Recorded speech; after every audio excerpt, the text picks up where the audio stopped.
was really an entire year of blood, sweat, and tears doing the benchmarking. The good thing is that AMD paid us for that, so this is paid for content, but I'm still very excited about the results because for the first time I'm able to disclose some of the details that we're able to find out when running those benchmarks, when doing the tests. Because the deal is, whatever vendor we are working with, we tell them we will never lie for you. So if you find out something that you don't like, dump it. Don't publish it. And we will not publish it. But if we're talking in front of an audience, in particular here, we will not be lying to you, okay? So, you see here, Christine is on the screen as one of the, well, authors. She's not presenting. She's in Seattle. And she challenged me because she constantly produced new material while I was working at the Control Lab booth at VMworld. And so I always had to go back to my hotel room and collect all the data that she produced. And I will show that kind of data for the first time here in front of this audience. Some of the results have been presented at Ignite earlier this week. And tomorrow, an AMD representative will come over here and go into the details of their product. So I'm more the test driver, and Christine, she is the top test driver. She did like a majority of the tests. So what are we doing? I mean, we connect an endpoint device to a VM that's running on a host system. Simple as that. The important thing for you to notice, we call this connection the primary user, because this is the user that we're watching, because we want to find out what is the user experience for this primary user under certain conditions. Now, this user does something, and it happens in the frame buffer on the host side. And then it is transmitted through a remoting protocol, and in our case it's going to be RDP, to the endpoint device. So things that you already know, I just want to make sure that you understand our concept of a primary user. Then we're adding GPUs to the story, and we're adding new CPUs to the story. Interesting thing, AMD is back in the race. So they're competing heavily with Intel now. They started with these Ryzen Zen architecture CPUs about 2 years ago. And ever since, they are really challenging Intel because they had the idea to put cores into sort of chiplets, 8 cores, and then they're able to add those cores to the die. So we're able to put 32 of these cores on a die in Gen 1 of the Ryzen EPIC CPU called Naples, Napoli. And Gen 2, which is, it has been released only recently, has 64 cores. Now, to bring that into perspective, I have another reference system in my lab which is based on Skylake, Intel Skylake. It has 20 cores. So just compare the numbers of the cores. And the question was always, are those cores powerful enough to do some real compute, or are they not? Is it like mini cores, or is it real cores?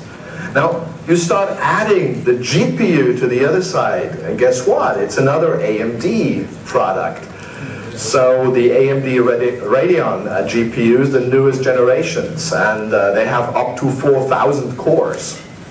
And this is what happens when you're running an application that uses any graphics API. And I mean graphics API such as DirectX. Every Office application is using DirectX. You can find that out when you click on your task manager. And the task manager not only shows you CPU and RAM, it also shows you GPU consumption. And this is the important thing. Look at how many applications are using GPU resources if they're available. If they are not, the CPU emulates the GPU. The problem is the CPU has a small number of cores, while you can offload this heavy-duty graphics work to a GPU that has specialized cores, many of them, to do all these things in parallel. In this case, the CPU is more like the orchestrator. It just offloads the code, and then it goes to one core of the GPU, and it returns back a result. And then the CPU has to bring those results together, so that in the end you have the overall picture on the screen. So this is why adding a GPU and not looking at the CPU doesn't make any sense. You have to have a very nice combination of the two to have the full performance. And this GPU that we're using is the latest one, the Radeon Instinct MI25. AMD, they gave me this other one up here, and I presented a session about a year ago at E2E because that was the only thing we were allowed to talk about.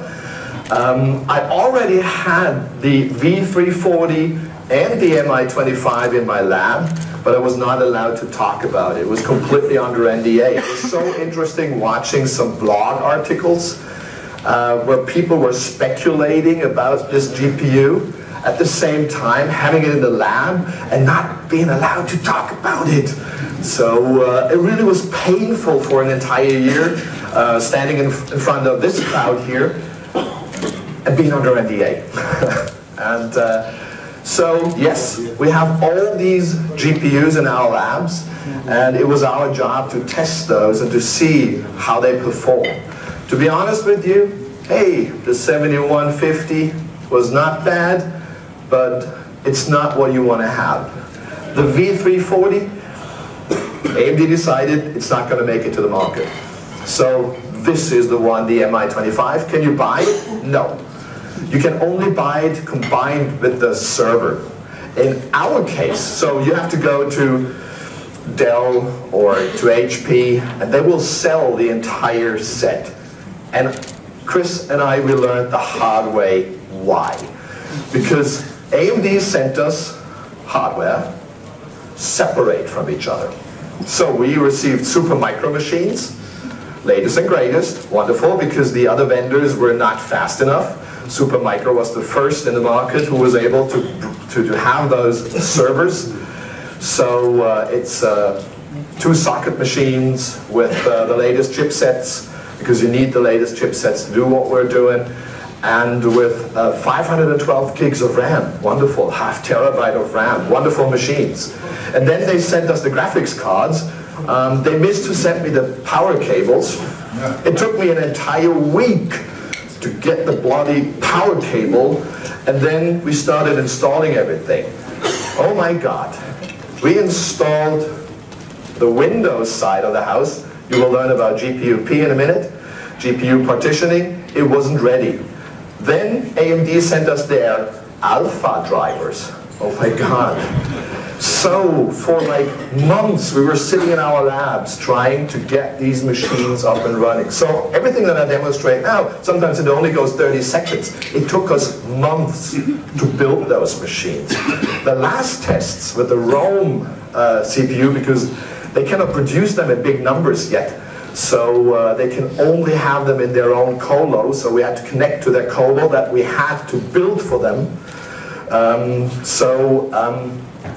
This allowed us to have access to the latest machines with the Rome CPUs and with the MI25s. So that was much easier for us because AMD had to build the machines, the physical machines. And then they gave us access to it. Don't ask me about any compliance regulations and security. That was another couple of weeks of back and forth until we were able to build these environments. So this is why we spent an entire year of, well, collecting the results that I have here. And like I said, we're talking about GPU partitioning, which means Microsoft built it into the core OS that you're able to partition a GPU card that you plug into the physical machine. So basically what they do is they cut the PCI bus into small pieces. And You can cut one of these GPU cards into up to 32 pieces.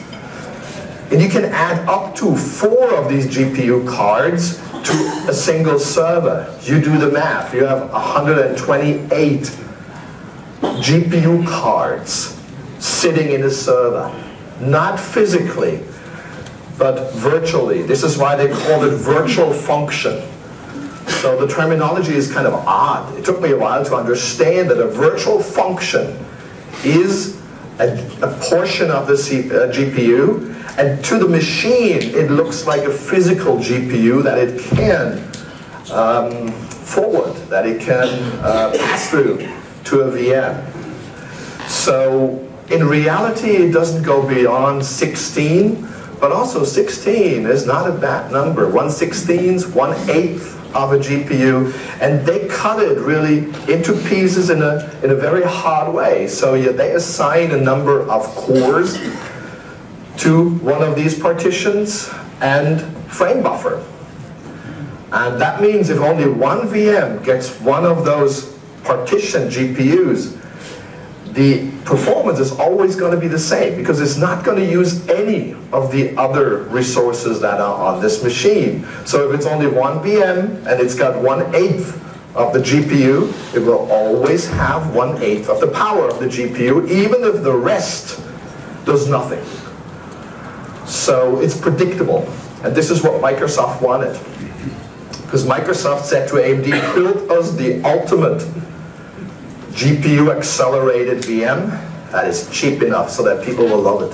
Okay, so that was the deal. Now, talk about Microsoft. They said, we want to have a new version of the NV series VMs. Oh my God, AMD was so upset because Microsoft decided not to change the name convention. NV, like NVIDIA, but it's an AMD CPU and an AMD GPU. Oh. They tried to convince Microsoft to change the name. Microsoft said, no, this is an established name. GPU accelerated VMs is NV series.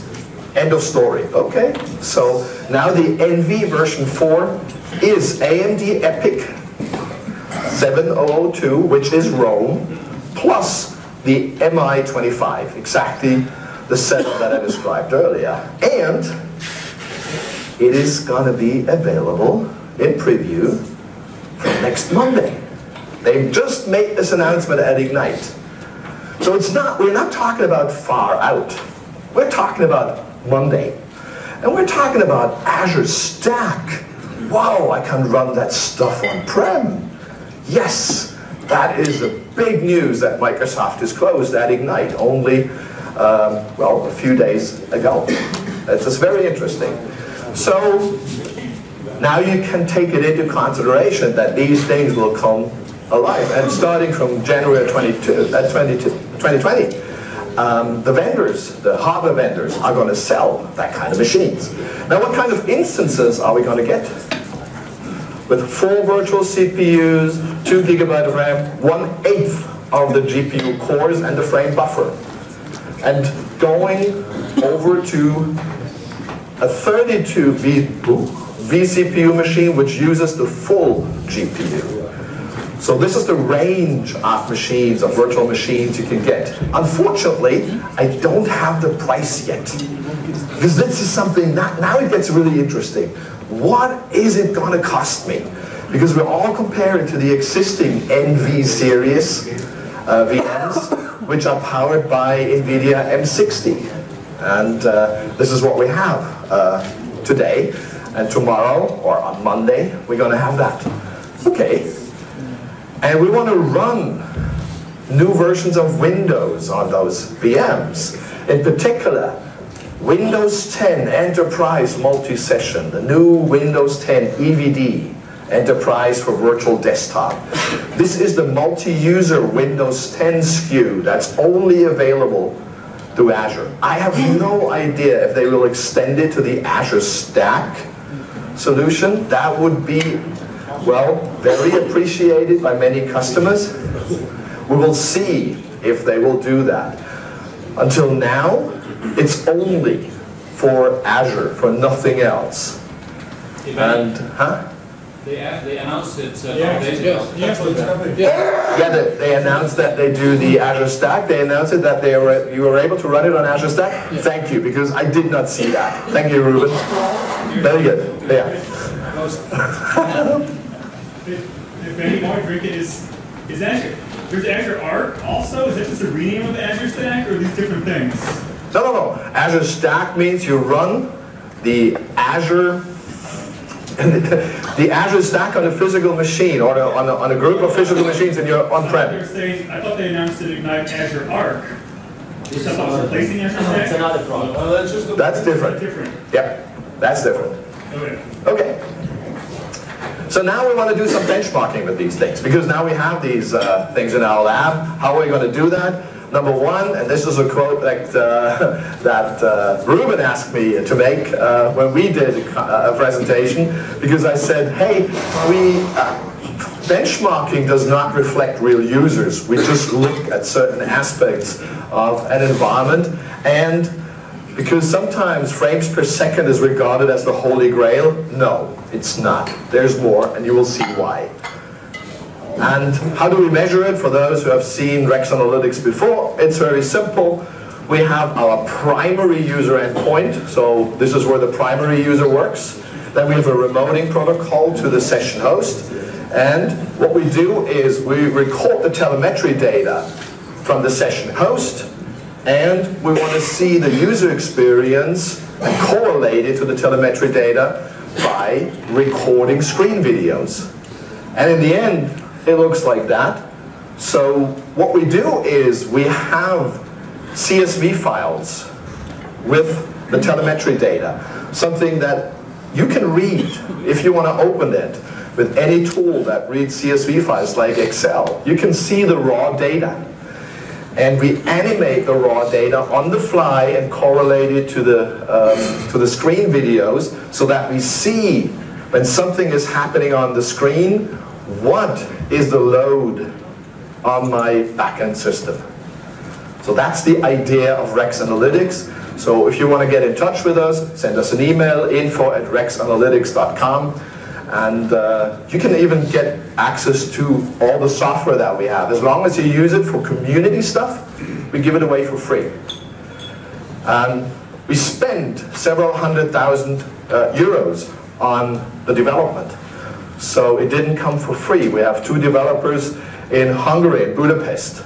And we paid them for quite a while, full time. So it's not something that we do in our spare time.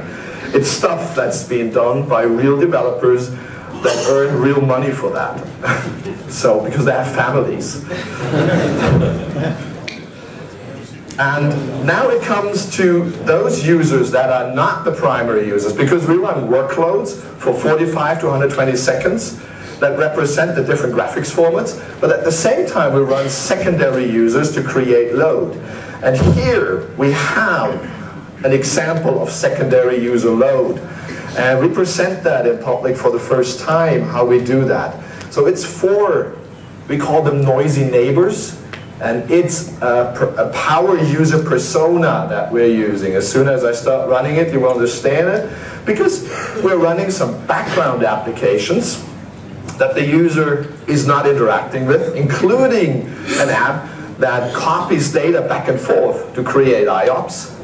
And then the user is using some foreground applications to interact with, like scrolling in PDF files, editing in WordPad, looking into a WebGL application, interacting with the WebGL application, starting a video, these things.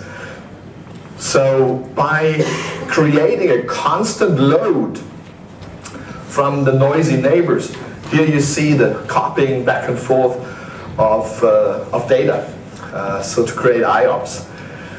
So we create a fairly, stable load pattern. This allows us to run the primary workloads for the 45 seconds and make sure that the conditions are always the same. I can tell you, to make these power user personas, to make them stable enough to run under all conditions, took me half a year. Because Christine has a skill to break everything. So if Christine runs it and she says now it runs in all my environments, I know it's rock solid. But she sends me emails day and night and when things don't work as expected. So then we put the system under load. So we have the system under test. We have the endpoint device with the primary user. We have those workloads and personas installed here, connected to the backend components. Then we have this machine that collects all this data, writes it to files, like video files, CSV files, and so on and so forth. And then we have the extra load generators that simulate the noisy neighbors, what I just showed you with the 4 noisy neighbors. This is how it works. And then we have the results. We put them into our 4-up video and telemetry visualizer called Rex Analyzer. So the first quadrant is always the pacemaker video that gives the pace, like the timing, and we add others that allow us to compare stuff. Good. Now we're at the point where we can look at the results. Now, wow, I have almost 25 minutes to look at videos. You got all your food? All good? Buckle up. So the first thing that we wanted to know is, what if we have a machine with this AMD Radeon Instinct MI25 on a roll, on the fastest CPU that AMD has today, and compare it to a setup with no GPU. So the typical question that customers ask you, why in the world do I need a GPU? Okay, so let's start that. And here you see the newest version of our analyzer. I mean, we can zoom into the left side, which is the GPU accelerated. No noisy neighbors on both sides. On the right side, you see that is with no GPU. The frames per second that are rendered in, can zoom in. So it's like sometimes 1,000 frames per second that are rendered with the GPU.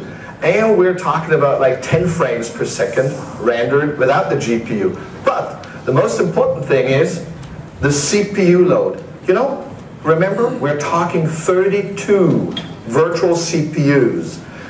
And we're saturating like 80% with one user session when we're running that kind of benchmark. So wow, this is amazing. It is just one app that creates this enormous overhead.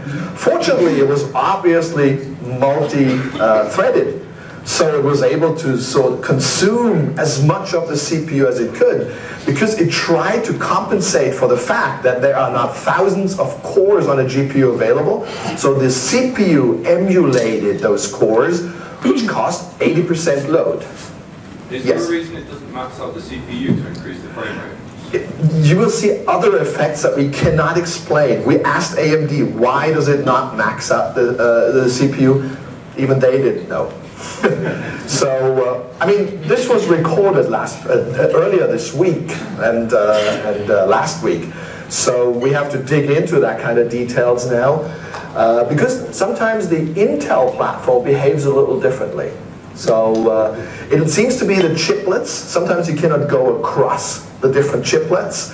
And they already confirmed that it's not so easy to deal with those multi-threaded applications in the same way as Intel can do it. But overall, the performance is great. Good. Do the same thing again.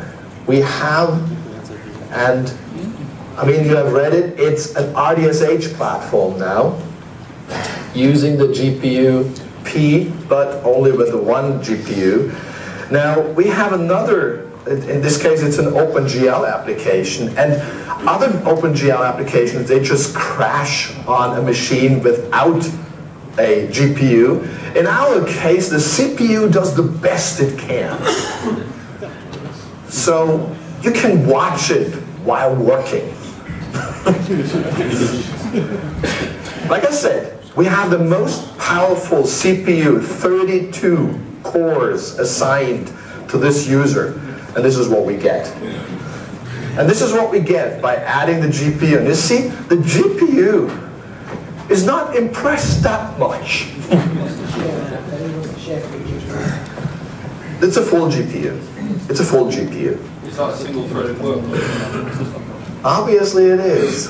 Because it happens exactly what you were asking before. Why do we not max out the CPU here? Because why is it only using a couple of cores? Obviously it can only use one chiplet.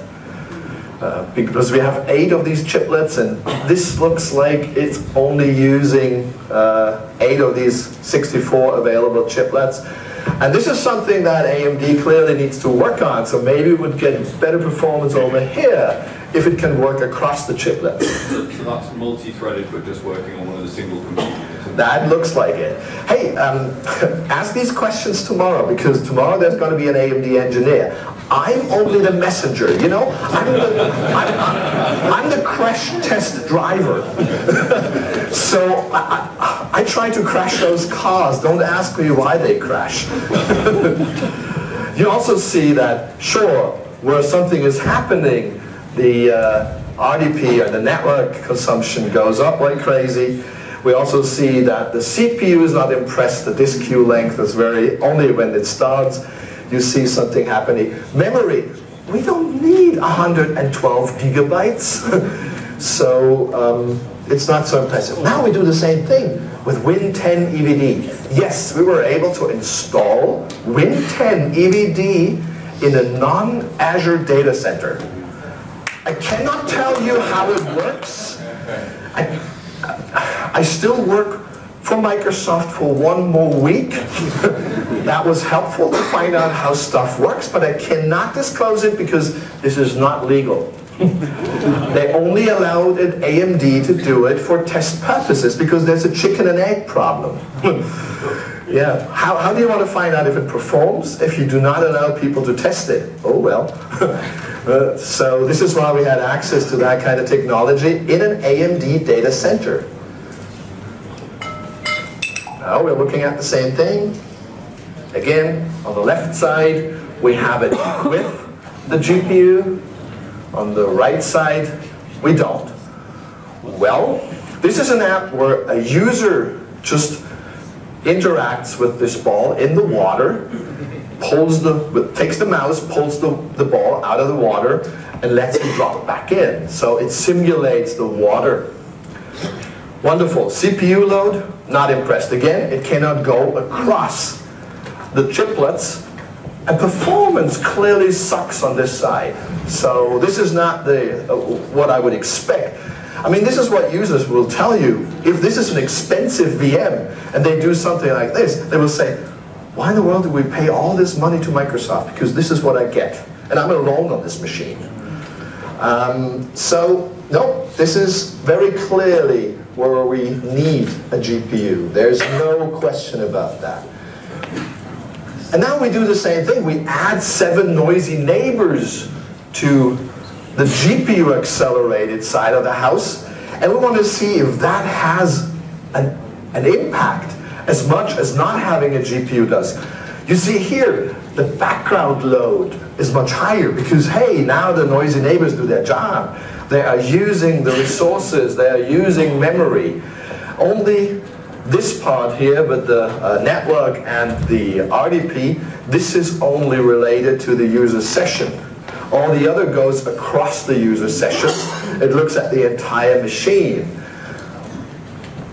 I mean, the RDP output, frames per second, speaks for itself, so we get good frame rates with the GPU accelerated side. We don't, let me highlight it so that you can see the colors. Thank you.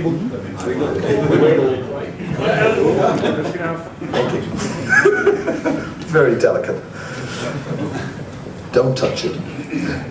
Okay, but this gives you an impression that it doesn't really matter if it's Windows 10 EVD or Windows Server 2019 RDSH. The GPU stuff seems to be working really well.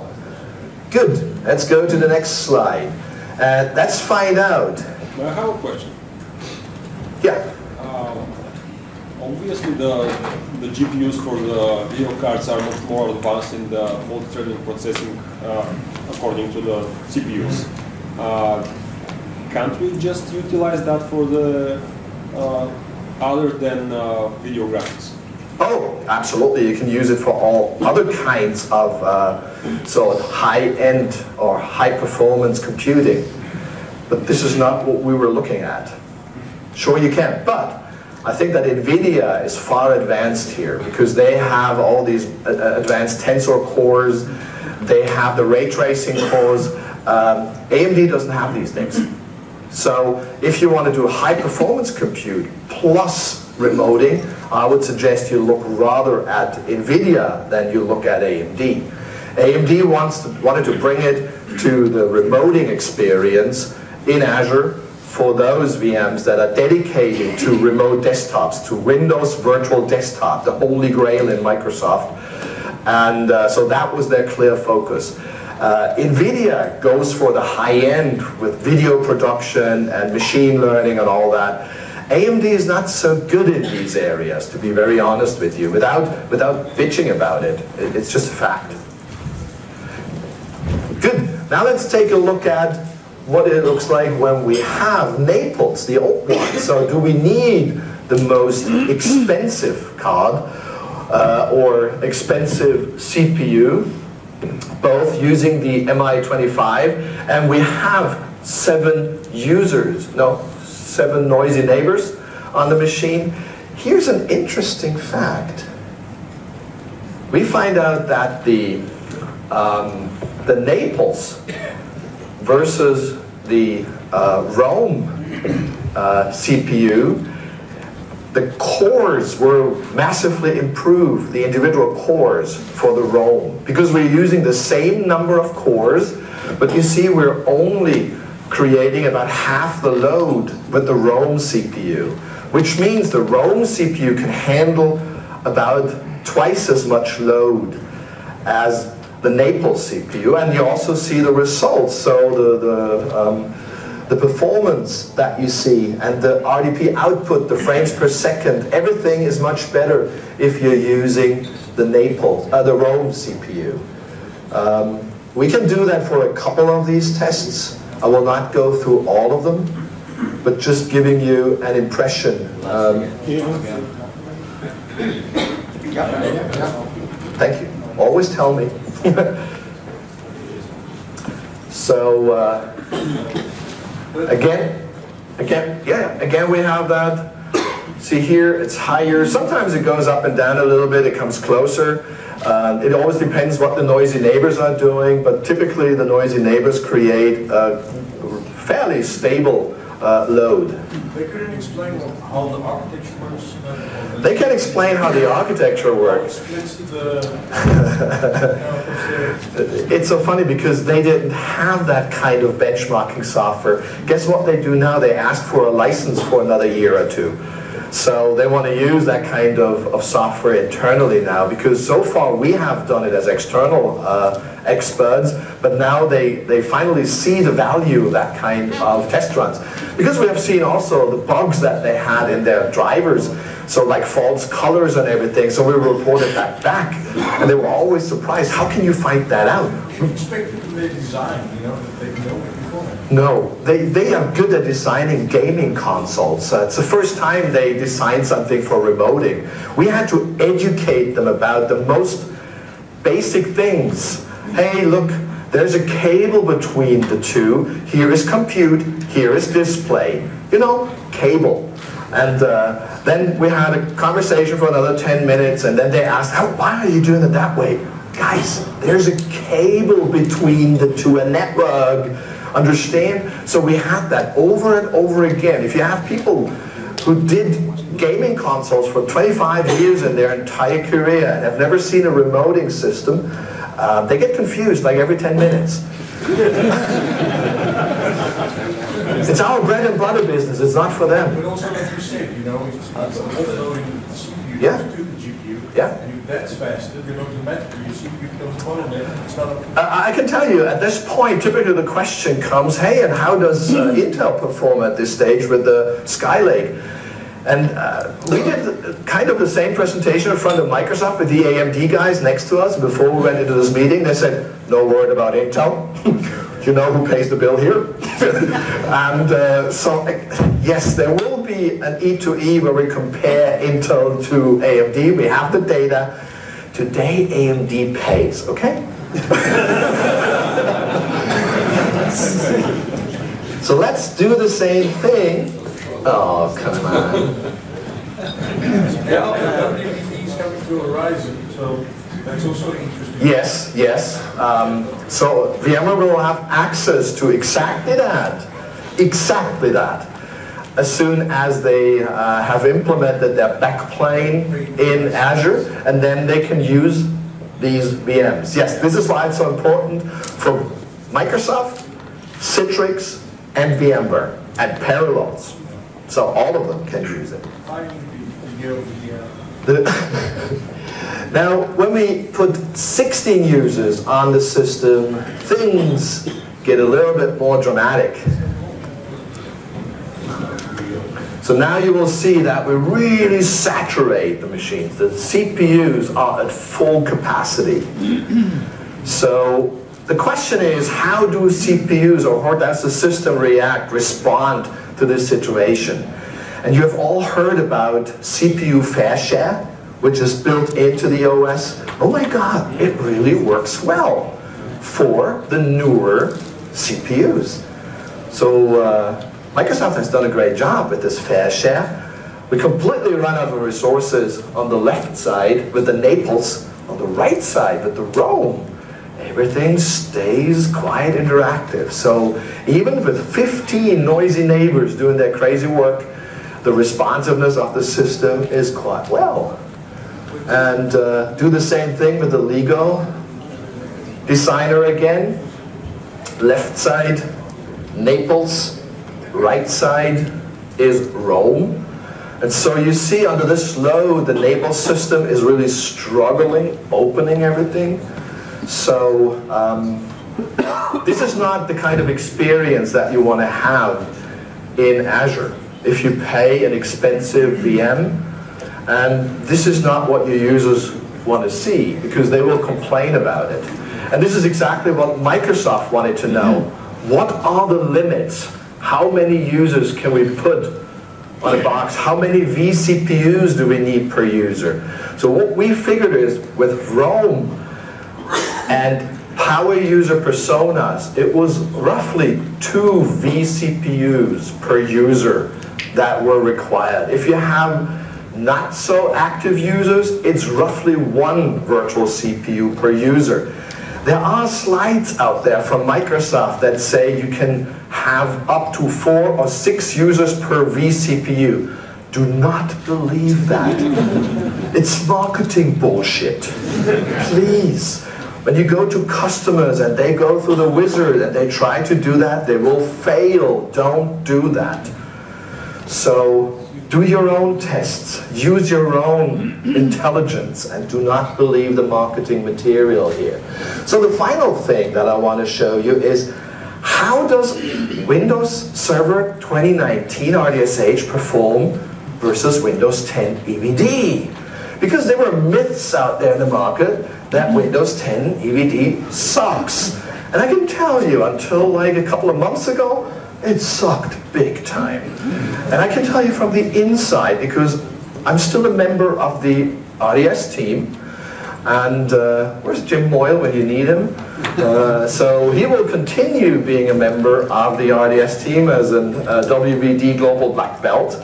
I decided to rather join ControlUp and go back to the startup scene instead of staying at Microsoft. So, but let's take a look at the comparison with the 15 noisy neighbors on Win 10 EVD versus 15 noisy neighbors on Server 2019. And let's just roll it.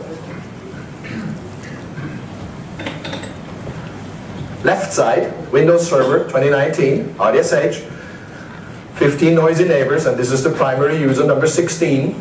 Here it is, Windows 10 EVD. The most surprising piece is, it doesn't max out the CPU.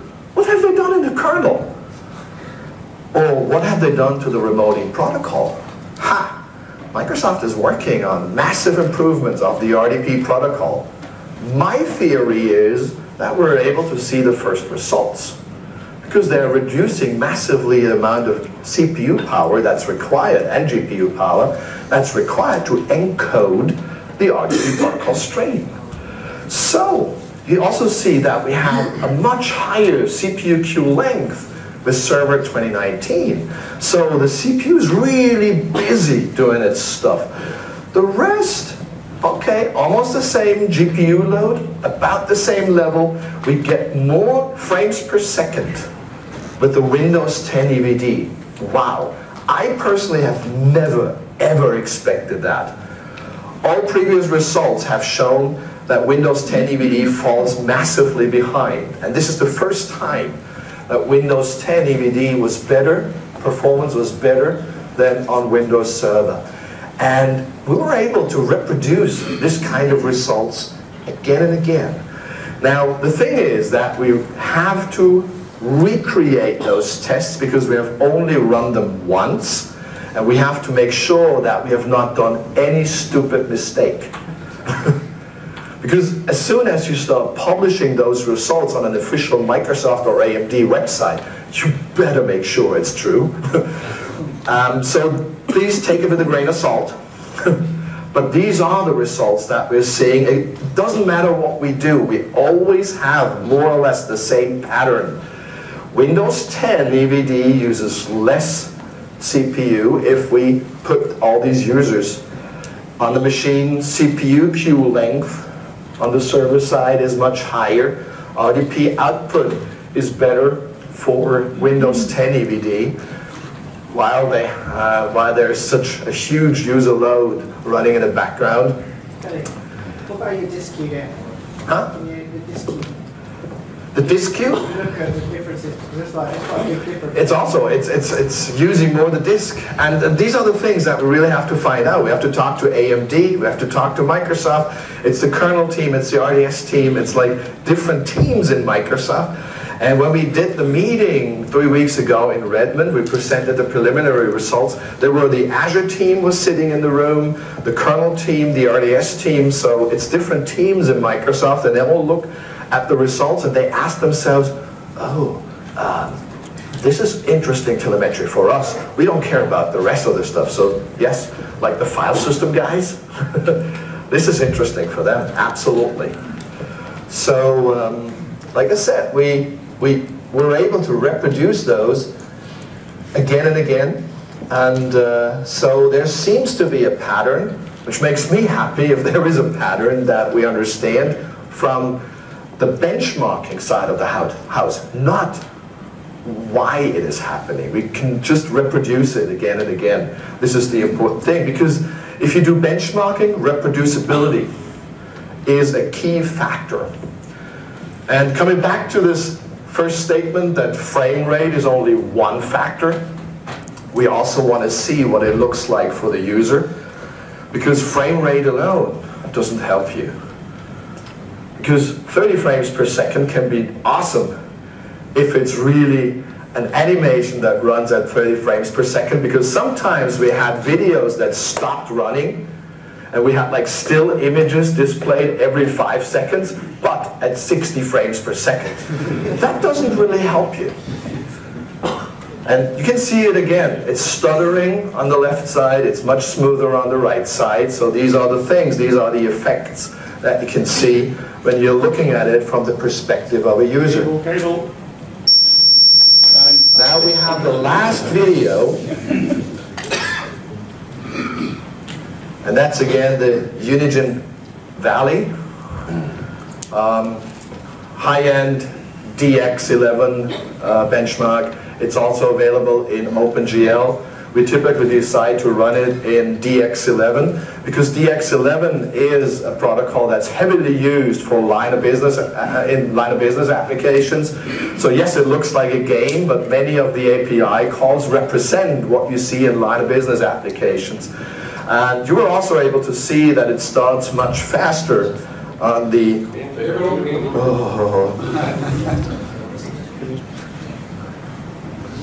Yep. On the Windows 10 side, and you see it's stuttering here. So again, the same behavior. I mean, this is interesting results. It's going to take us another couple of weeks to write down all the results and to explain those results. But important enough is, as a summary, GPU is for the win. You need a GPU if you want to provide good user experience to your users. Even, I mean, you started cutting the GPU down to smaller pieces, like half the GPU assigned to the VM, quarter of the GPU. In all cases, performance is significantly better than without the GPU, and you do not saturate the machine so fast when you add the noisy neighbors. Windows 10, holy shit. Performance was outstanding. I was kind of shocked when I saw the results. Like 2 days ago, Chris texted me like, you got to look at that. And I mean, when adding users, typically CPU is the bottleneck. Yeah, because the GPU resources with GPU-P, they are isolated. Disk I/O could be the problem because that's the last thing that is a shared medium. But if you are in the cloud, if you are in Azure, it's assigned to each of the VM from a different storage place. So no, it's not the same disk. So there's hardly anything that influences the different VMs. We did the test. We started a second VM and tried to see if there's anything that influences the first VM. Absolutely nothing. So it is literally scalable in the sense that adding VMs does not influence the performance of VM number one. You really have to look at what the performance is within your VM. AMD Rome is much better than Naples, okay? And do not overcommit. Only use as many vCPUs as you have physical or logical CPUs, so hyper-threaded cores.